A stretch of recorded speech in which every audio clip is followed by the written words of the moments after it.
నమస్కారం. ఉతికే ఆరేస్తా ప్రోగ్రాంకి స్వాగతం.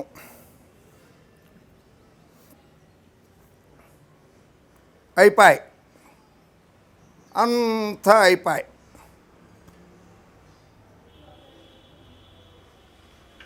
విశ్వవిఖ్యాత నట సార్వభౌమ నటరత్న డాక్టర్ పద్మశ్రీ నందమూరి తారక రామారావు గారు పేద ప్రజల సంక్షేమం కోసం,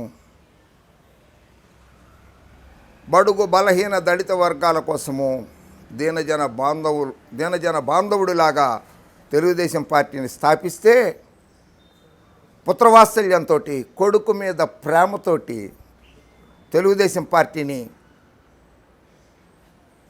భ్రమరావతి రాజధానికి అతి దగ్గరలో ఉన్న బంగాళాఖాతంలో తొక్కేశాడు. నీచ నికృష్ట దౌర్భాగ్య లుచ్చే లఫంగే రాజకీయాలు చేసేటువంటి బాబుగారు. పచ్చ మీడియా ఎన్ని జాకీలు పెట్టి లేపినా, ఎన్ని క్రేన్లు పెట్టి లేపినా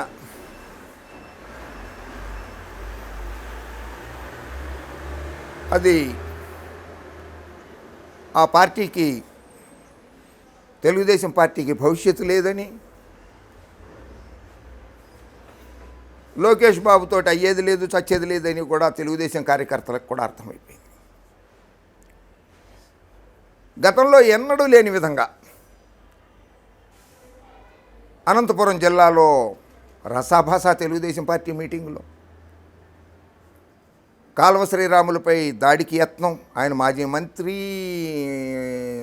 మాజీ లోక్సభ మాజీ సభ్యుడు, అటువంటి ఆయన మీద కూడా దాడికి యత్నం జరిగింది. అక్కడ జేసీ దివాకర్ రెడ్డి గారి వర్గీయులకి, కాల్వ శ్రీనివాస్ వర్గీయులకి మధ్య విభేదాలు తారాస్థాయికి చేరుకున్నాయి. ఆ పరిణామాలు ఎక్కడికి దారితీస్తాయో అందరికీ తెలిసిందే. అలాగే గుంటూరులో కోడెల శివప్రసాదరావు గారి వర్గానికి, మిగిలిన వర్గాలకి కూడా జరుగుతున్నాయి. రసాభసాగా మారింది. సాక్షాత్తు రాష్ట్ర పార్టీ అధ్యక్షుడే పార్టీ లేదు, బొక్క లేదనేసాడు. ఈ మధ్య సీనియర్ శాసనసభ్యులు రాజమండ్రి గోరంట్ల బుచ్చయ్య చౌదరి గారు కూడా పార్టీ మీద తీవ్ర అసంతృప్తిని వెలబుచ్చారు.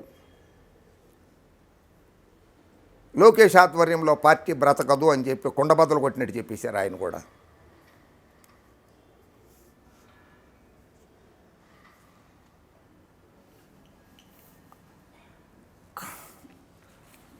లోకేష్ వ్యవహార శైలిమై తెలుగుదేశంలో తీవ్రమైన చర్చలు జరుగుతుంది.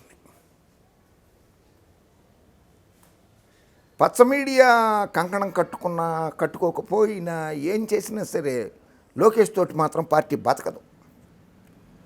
ప్రస్తుతం తెలుగుదేశం పార్టీలో వర్గాల మధ్య, జిల్లాల్లో వర్గాల మధ్య విభేదాలు పొడసూపి రచ్చకెక్కారు.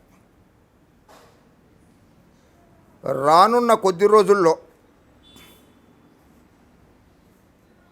పార్టీ జాతీయ ప్రధాన కార్యదర్శి లోకేష్ బాబు మీద దాడి జరిగితే ఎలా ఉంటుంది? ఎవరైనా ఊహించుకోగలరా? పార్టీని సర్వనాశనం చేసేసావు, మా ఆస్తులన్నీ అమ్మించావు పార్టీ కోసం అని చెప్పి కార్యకర్తలు దాడి చేస్తే చంద్రబాబు నాయుడు గారు తట్టుకోగలరా? అటువంటి జరగకూడదని చెప్పి నేను మనసారా కోరుకుంటున్నాను.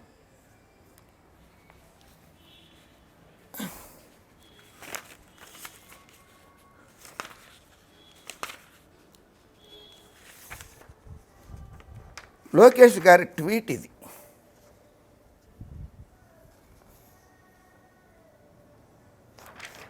జూనియర్ ఎన్టీఆర్ని తెరపైకి తీసుకురావడానికి తెర వెనక కుట్ర చేసినా సహనంతో ఉన్నాం. తీసుకొస్తే తప్పేంటి? మీ నాన్నగారే జూనియర్ ఎన్టీఆర్ తోటి పార్టీకి ప్రచారం చేయించుకున్నారు కదా, మీ బంధువే కదా, తీసుకొస్తే తప్పేంటి నాయనా? నీ వల్ల అలాగో కాదు, ఇక మీ నాయన వల్ల కూడా అయ్యేటట్టు లేదు. ఆయనకు కూడా 70 ఏళ్ళు దాటిపోయిన వయసు మీరిపోయింది ఆయనకి. ఆయన మానసిక పరిస్థితి ఎలా ఉందో కూడా అర్థం కావడం లేదు. గతంలో లాగా ఆయన మాట్లాడడం లేదు ప్రస్తుతము. జూనియర్ ఎన్టీఆర్ వస్తే తప్పేంటి? జూనియర్ ఎన్టీఆర్ని తెరపైకి తీసుకురావడానికి తెర వెనక కుట్ర చేసిన సహనంతో ఉన్నాం. పదే పదే వెన్నుపోటు కోసం పార్టీ ముఖ్యులకు ఫోన్లు చేసిన బుచ్చే చౌదరి వెన్నుపోటు పడవడమా? అబ్బెబ్బెబ్బే, బుచ్చే చౌదరి గారు వెన్నుపోటు పడవరు. అది మీ పేటెంట్ హక్కు చంద్రబాబు నాయుడు గారికి. వెన్నుపోటు పేటెంట్ హక్కు చంద్రబాబు నాయుడు గారికి. ఆయనకు ఒక్కడికే తెలుసు అవి విద్య. ప్రపంచంలో ఇంకోటికి తెలియదు అసలు వెన్నుపోటు ఎలా పడవాలన్నది. మీ నాన్నగారు చంద్రబాబు నాయుడు గారికి ఒక్కడికే తెలుసు. సొంత మామ బిడ్డనిచ్చిన మామనే వెన్నుపోటు ఇట్లా పొడిచేశాడు కదా. పార్టీ లాక్కున్నాడు, పదవులు లాక్కున్నాడు, ఆస్తులు లాక్కున్నాడు, అన్నీ లాక్కున్నాడు కదా. మీ నాన్నగారిది పేటెంట్ హక్కు మాత్రం మీ నాన్నగారిది. రిజిస్టర్డ్ ట్రేడ్ మార్క్ వెన్నుపోటు ఇట్లా. అది మీ నాన్నగారికే. వారసత్వ ఆస్తి కూడా కాదు, మీ నాన్నగారు సంపాదించిన ఆస్తి అది. అందుకని నిన్ను వెన్నుపోటు పడవలసిన అవసరం ఎవడికి లేదయ్యా బాబు. నిన్ను వెన్నుపోటు పడవటం ఏంటి అసలు? నువ్వేమన్నా పెద్ద రాజకీయ నాయకుడువా, పెద్ద జనోద్ధారకుడువా? ఏమన్నా 10 మందిని గెలిపించ, నువ్వే గెలవలేవు వార్డు మెంబర్గా. నువ్వు ఒక 10 మందిని గెలిపించేవాడివా? పాడా. నీకు వెన్నుపోటు పడిచేవాడు ఎవడరా నాయన? ఎవడో పోడవడం. ఆయన నిద్రపో, హాయిగా మనసు మీద నిద్రపో, తొంగో. లేకపోతే హాయిగా భోజనం చేసి పప్పు వేసుకుని భోజనం చేసి నిద్రపో. నీకు వెన్నుపోటు ఎవడో పడవడం. ఈయనకి వెన్నుపోటు పడవడానికి చాలామంది ప్రముఖులకు ఫోన్ చేసి ఇచ్చారు బుచ్చే చౌదరి గారు. ఆయనకేం పని లేదా? ఆయన ప్రజాసేవ చేస్తున్నారు రాజమండ్రిలో. నీలాగా దాక్కోల హైదరాబాద్ వచ్చి 300 కిలోమీటర్లు వచ్చేసి దాక్కోల. అమరావతి టు భ్రమరావతి టు హైదరాబాద్ అని 300 కిలోమీటర్ల దూరం వచ్చి పారిపోయి దాక్కున్నారు నువ్వు మీ నాయన. రాజమండ్రిలోనే ఉన్నారు ఆయన, ఈస్ట్ గోదావరి జిల్లాలోనే ఉన్నారు ఆయన, ప్రజాసేవలోనే ఉన్నారు బుచ్చే చౌదరి. పార్టీకి ఎంతమంది పోయినా నష్టం లేదు. ఎందుకు? అది ఎప్పుడో నిశ్చయం అయిపోయింది. ప్రజలు పోయారు, మీకు నష్టం లేదనుకున్నావు, నష్టపడ్డావు. ఎంతమంది పోయినా నష్టం లేదుట. టీడీపీ కార్యకర్తలను తయారు చేసే ఫ్యాక్టరీ ఏంటి? టీడీపీ కార్యకర్తలను తయారు చేసే ఫ్యాక్టరీయా? ఏమైనా అప్పడాల ఫ్యాక్టరీ అనుకున్నావు ఏంటి తయారు చేయడానికి? మీ నాన్నగారేమో ఇండస్ట్రీ అంటాడు, నువ్వేమో ఫ్యాక్టరీలు అంటావు. ఇది పార్టీలు నాయన, రాజకీయ పార్టీలు. ప్రజాసేవ చేయడం కోసం ఉంటాయి కానీ వ్యాపార సంస్థలు కాదు. ఫ్యాక్టరీలు ఇండస్ట్రీలు అంటే వ్యాపార సంస్థలు తయారు చేసే ఫ్యాక్టరీ. ఫ్యాక్టరీ. మీ నాన్నగారేమో 40 years ఇండస్ట్రీ అంటాడు, నువ్వేమో పార్టీ ఫ్యాక్టరీ అంటావు. ఇండస్ట్రీలు ఫ్యాక్టరీలుగా మార్చేసావు రాజకీయ పార్టీ, తెలుగుదేశం పార్టీని. ఎంత దౌర్భాగ్య పరిస్థితి రా నాయన. మీ అంతటా మీరే చెప్పుకుంటున్నారు మాది ఇండస్ట్రీ లాభాల కోసమే పార్టీ పెట్టినట్లుగా, మాది ఫ్యాక్టరీ లాభాల కోసమే పెట్టినట్లుగా చెప్పుకుంటున్నావు. పార్టీలో నవతరానికి పెద్దపీట వేసి పార్టీని ముందుకు తీసుకెళ్ళి అధికారం చేపడతాం. ఇక్కడేం రాసి ఉందో చూసావా? పార్టీల్లో నవతరానికి పెద్దపీట వేసి పార్టీని మందుకు తీసుకెళ్ళి అధికారం చేపడతాం. మందుకు తీసుకెళ్ళా? ఊరిని మందు పోసి అధికారం చేపడతావా? ఏం రాసు? నేను రాయలేదు, నన్ను ఇది నీటి వీటే. నవతరానికి పెద్దపీట వేసి పార్టీని మందుకు తీసుకెళ్ళి అధికారం చేపడతాం. వారేవా నాయన లోకేష్ బాబా, అసలు గొప్పడు రండి ఆయన. ఇంకా ముసలివాళ్ళు, పార్టీ మీద బ్రతికిన వాళ్ళు, ఎన్టీఆర్ పేరు ఎత్తేవాళ్ళు నిర్మోహమాటంగా బయటికి వెళ్ళిపోవచ్చు. మీ స్థానం భర్తీ చేయడానికి యువత సిద్ధంగా ఉంది. ముసలి వాళ్ళు వెళ్ళిపోవాలా? మీ నాయన యువకుడా? చంద్రబాబు నాయుడు గారు యువకుడా నీకు? మీ నాయనగారు వెళ్ళిపోవాలి. ఆ లెక్కన అందరికంటే ముందు, పార్టీలో అందరికంటే ముందు మీ నాయనగారు వెళ్ళిపోవాలి. ఎందుకంటే ఆయనకు కూడా 70 ఏళ్ళు దాటిపోయినాయి, సీనియర్ సిటిజన్. ఆయన వెళ్ళిపోవాలి కదా ముందు. నీ లెక్క ప్రకారం ముసలాడే కదా ఆయన కూడా. ఆయన పడుతూ యువకుడు కాదు కదా, నీకు తండ్రి. ఆయన వెళ్ళిపోవాలి ముందు. నీ ట్వీట్ ప్రకారమే ఆయన వెళ్ళిపోవాలి నాన్న. పంపించే బయటికి. అప్పుడు ఉంటుంది నీకు భజన. డెంగి టిక్ అంటే అక్కడ కనపడితే అక్కడ మీ పార్టీ కార్యకర్తలు ఆడుకుంటారు నిన్ను.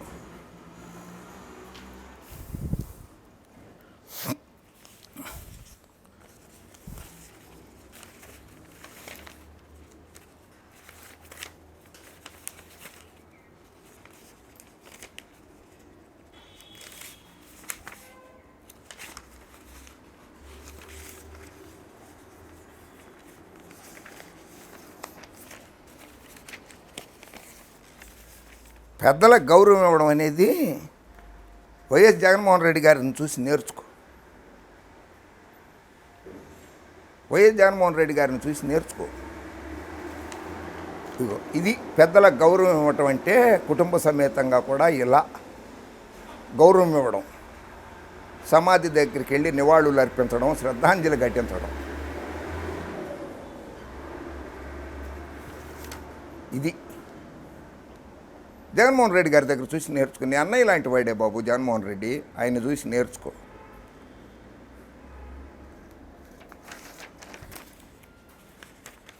మీ తాతగారిని చూసి నేర్చుకో, నందమూరి తారక రామారావు గారిని చూసి నేర్చుకో. మంచి డ్రైవర్ని పెట్టుకోకపోతే ఎంత ప్రమాదమో, మంచి నాయకుడిని ఎన్నుకోకపోయినా అంతే ప్రమాదం అని చెప్పి విశ్వవిఖ్యాత నట సార్వభౌమ డాక్టర్ పద్మశ్రీ ఎన్టీ రామారావు గారే చెప్పారు. మీ పార్టీ కార్యకర్తలు, తెలుగుదేశం పార్టీ కార్యకర్తల దౌర్భాగ్యం నీలాంటి రాజకీయ నాయకుడిని ప్రధాన కార్యదర్శిగా చేసుకున్నందుకు. ఆఫ్టర్ ఆల్ నువ్వెంత?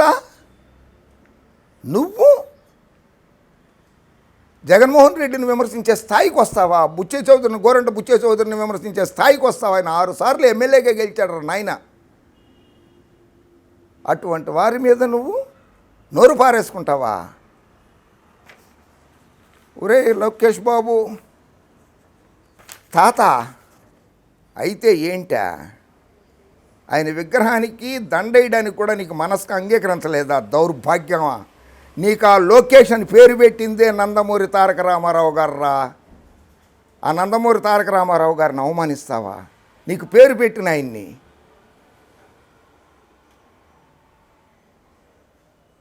ఎంత విశ్వాసఘాతకుడివి!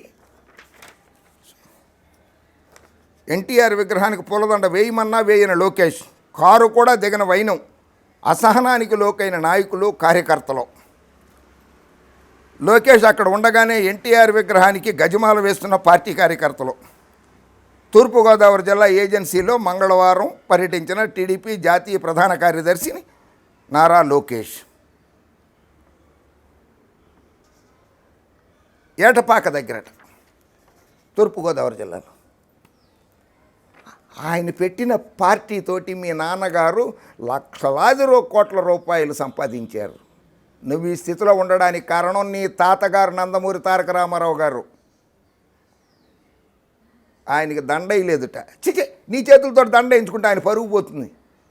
నీ చేతులతోటి ఇటువంటి చవట దద్దమ్మతోటి దండ వేయించుకుంటే ఎన్టీ రామారావు గారికి పరుగు పోతుంది. మంచి పని చేసేవాళ్ళు దండ వేయకపోతే. వేయకపోవడమే మంచిది నాయన.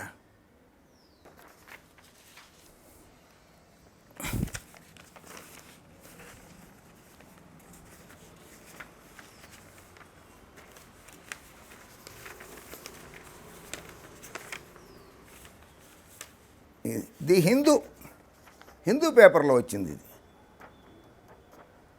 మహిళల గురించి ఎక్కువగా మాట్లాడేస్తున్నాను. Wave of anger over beach love festival plan and Vizag. Visakhapatnam RK బీచ్లో జంటలు ప్రేమికులు జంటలతోటి బీచ్ ఫెస్టివల్ చేద్దాం అనుకున్నాం. ఇట్లా గుడారాలు టెంటులు వేసి అప్పుడు ప్రజలు ఆగ్రహించుకున్నారు నీ మీద. ఆ దెబ్బకి వైజాగ్ బీచ్ ఫెస్టివల్స్ గుడారాల్లో గుద్దులాట. అప్పుడే మర్చిపోయేవాళ్ళు ఆయన. ప్రభుత్వం మొబైల్ మటన్ దుకాణాలు నడుపుతోందన్న విషయంలో విధి విధానాలు ఖరారు చేస్తూ పూర్తి సమాచారం వచ్చే వరకు కూడా ఎటువంటివి చెప్పలేనోడివి. 2017 ఫిబ్రవరిలో 12వ తారీఖు నుంచి 14వ తారీఖు వరకు 2017 ఫిబ్రవరి మీరు అధికారంలో ఉన్నారు, మీ నాన్నగారు ముఖ్యమంత్రి గారు. అప్పుడు బీచ్ ఫెస్టివల్ నిర్వహించడానికి ప్లాన్ చేశావు. 14వ తారీఖు నాడు, ఫిబ్రవరి 14 నాడు ప్రేమికుల దినోత్సవం. దాన్ని ఏదో అంటారే, ప్రేమికుల దినోత్సవాన్ని ఇంగ్లీష్లో ఏదో అంటారు. ఇదేదో బాబు చెప్తున్నాడు వ్యాలంటైన్స్ డేట్. నాకు నోరు తిరగదు నాయన. నీకు ఇంగ్లీష్ స్టాన్ఫోర్డ్ యూనివర్సిటీ స్టూడెంట్ కదా నువ్వు, నీకు వచ్చినంత ఇంగ్లీష్ నాకు రాకపోవచ్చు నాయన. అందుకే నేను తెలుగులో ప్రేమికుల దినోత్సవం అన్నాను. నువ్వేమో వ్యాలంటైన్స్ డేని అక్కడ ప్రేమికుల దినోత్సవాన్ని జరపడం కోసమని ఎన్ని టెంట్లు 3700 టెంట్లు 3700 టెంట్లు వేసేసి అద్దెకి ఇవ్వడానికి, ప్రేమికులకు అద్దెకి ఇవ్వడానికి ప్లాన్ చేసావు నువ్వు మంత్రిగా ఉన్నప్పుడు. ఇది ఏ సంస్కృతి? ఆంధ్రప్రదేశ్ సంస్కృత, తెలుగు సంస్కృత, భారతీయ సంస్కృత నైనా ఇది? లేదా నువ్వు అమెరికాలో చదువుకొచ్చావు, అమెరికా సంస్కృత?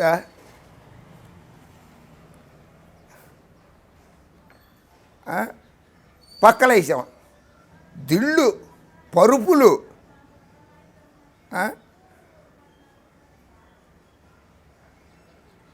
దెబ్బకి వైజాగ్ ప్రజలు, రాష్ట్ర ప్రజలు అడ్డం తిరిగారు. మా వైజాగ్ని బ్యాంకాక్ చేయొద్దు, నువ్వు అమరావతిని, మీ నాన్న నువ్వేమో వైజాగ్ని బ్యాంకాక్ చేద్దాం అనుకున్నావు. ఎక్కడ పడితే అక్కడ టెంట్లు వేసేసి లవర్సు జంటలుగా అద్దెలకి ఇచ్చేద్దాం అనుకున్నావు. మీ నాన్నగారేమో అమరావతిని భ్రమరావతిని చేసేద్దాం అనుకున్నారు. సింగపూర్ని చేస్తానన్నాడు, టోక్యోని చేస్తానన్నాడు, న్యూయార్క్ని చేస్తానన్నాడు, లాస్ ఏంజల్స్ని చేస్తానన్నాడు, లండన్ని చేస్తా. అబ్బయ్యే బాబోయ్, ఏడాదికి 4 ఫెస్టివల్స్, 40,000 కూడా రాలా. ఏడాదికి 4 ఫెస్టివల్స్ చేసేస్తావు బీచ్లో. ఆంధ్ర రాష్ట్ర ప్రజలు తిరగబడ్డారు, తెలుగు మంత్రులు కనుక వెనక్కి తగ్గావు నువ్వు. సరే బాబు, ఏం చేద్దాం చెప్పు. నీ ఆధ్వర్యంలో పార్టీ అధికారంలోకి రాదు. 2024లో వచ్చేసరికి మీ నాన్నగారు బాబు గారు చంద్రబాబు నాయుడు గారు ఆయుష్ కూడా పెరుగుతుంది. ఆయనకు కూడా 74, 75 ఏళ్ళు వచ్చేస్తాయి. ప్రచారాన్ని సమర్థవంతంగా నిర్వహించగలరో లేరో ఆ టైంకి. మొత్తం నీ భుజస్కంధాల మీద వేసుకున్నావు అనుకో, తీసుకెళ్ళి బే ఆఫ్ బెంగాల్ బంగాళాఖాతంలో అటు గుంటూరు ఒడ్డునో, చరాల ఒడ్డునో, లేకపోతే మచిలీపట్నం బాంద్ర ఒడ్డునో, కాకినాడలోనో, విశాఖపట్నం సముద్రంలోనో టక్కర పడేసి వస్తావు నువ్వే తెలుగుదేశం పార్టీని. అర్థమైందా? జగన్మోహన్ రెడ్డి గారికి మంచి సలహాలు ఇవ్వయా. ఈసారి ఎమ్మెల్సీ ఉంది నీకు. ఆ ఎమ్మెల్సీ పదవి అయిన తర్వాత ఏం పోస్ట్ వస్తుంది నీకు చెప్పు. అంటే నాకు తెలియగడుగుతాను, ఏం పోస్ట్ వస్తుంది? రాజ్యసభ సభ్యత్వం అవడానికి నీకు సరైన బలం లేదు, ఎమ్మెల్యేల సంఖ్య లేదు. సో రాజ్యసభ రాదు. మళ్ళీ ఎమ్మెల్సీగా అవుదాం అనుకుంటున్నావా? అంతమంది సభ్యులు ఉంటారో ఉండరో కూడా తెలియదు మీ పార్టీ ఎమ్మెల్యేలు అప్పటి లోపల. ఇక జీవితంలో నీకు ఇంకో పదవి రావాలంటే మళ్ళీ ఎన్టీ రామారావు గారు పుట్టాల్సిందే, లేకపోతే జూనియర్ ఎన్టీఆర్ రాజకీయాల్లోకి రావాల్సిందే కదా. లేదా జగన్మోహన్ రెడ్డి గారి దగ్గరికి వెళ్ళి, అన్నయ్య తప్పు అయిపోయింది నాది, నేను తెలుగుదేశం పార్టీలోనే ఉంటానులే, నేను విమర్శించను, అన్నదమ్ముల్లాగా ఉందాం, ఏదో నన్ను ఒక్కడనే ఏదో పోస్ట్ ఇచ్చేసి నాకు అని బతిమిలాడుకుంటే ఓ పోస్ట్, జగన్మోహన్ రెడ్డి గారిని బతిమిలాడుకో, ఓ పోస్ట్ ఇస్తాడు నీకు. అంత తప్పితే నీకు జీవితంలో ఇంకో పోస్ట్ రాదు. మర్చిపో. ముందు భాష నేర్చుకో, తర్వాత పదవి తెచ్చుకో. భాష నేర్చుకో, పదవి తెచ్చుకో, అప్పుడే వస్తుంది. ఓకేనా? మళ్ళీ ఇంకోసారి కలుద్దాం బాబు. సలహాలు ఇస్తూ ఉంటాను అప్పుడప్పుడు, పాటించు. ఇట్లా కూర్చున్నావు అనుకో, కనీసం ప్రజల దగ్గర నుంచి సింపతి వస్తుంది. అలా కాదని ఊరెమ్మడి తిరిగామనుకో, ఉన్న ఓట్లు పోతాయి. అది ఓకే. జై హింద్.